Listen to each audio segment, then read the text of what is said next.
కుటుంబం కోసమే కదా వచ్చా. మరి కుటుంబంలో పెద్ద ప్రేమతో నగలిస్తుంటే తీసుకోవడానికి ఎందుకు ఆలోచిస్తున్నారు? ఏమ్మా జగదాత్రి, నేను నగలిస్తే నువ్వు తీసుకోకూడదా?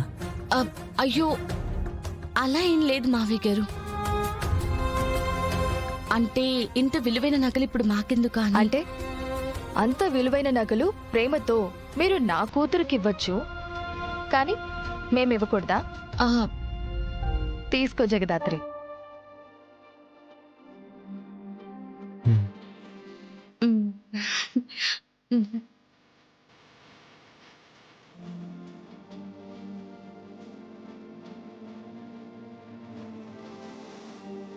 చూసారా బాబాయ్, పైకి మాత్రమే అలా గంభీరంగా ఉంటుంది, కానీ కేదార్ పర్మిషన్ లేకుండా నగలు కూడా తీసుకోవడం లేదు.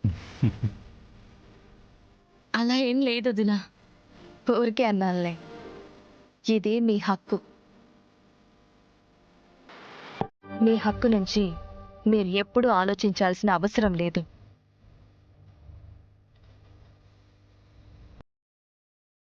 సరే అమ్మా, ఈ నగలు ఇవ్వడానికే వచ్చాను. మావయ్య గారు, మిమ్మల్ని ఒకటి అడగొచ్చా? అడుగమ్మా. అది మీరిప్పుడు ఈ నగలు ఈ ఇంటి కోడలు అనుకుని తీసుకొచ్చారా, లేదా నిషి అక్కగా తీసుకొచ్చారా?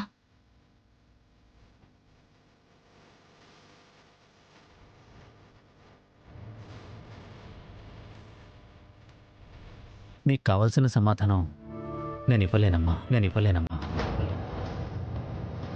కానీ నా మనసులో ఉన్న సమాధానం నీకు తెలుసు. నేను చెప్పాల్సిన అవసరం లేదనుకుంటా.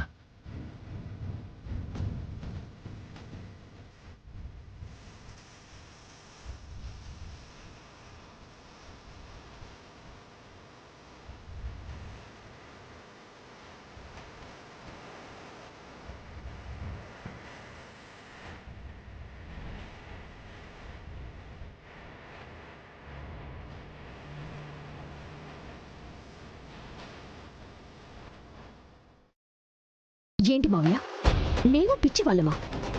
హక్కు అధికారం అని చాలా పెద్ద పదాలు వాడుతున్నారు. అయినా ఏంది బా, నగలు అమ్మికిచ్చుండావు?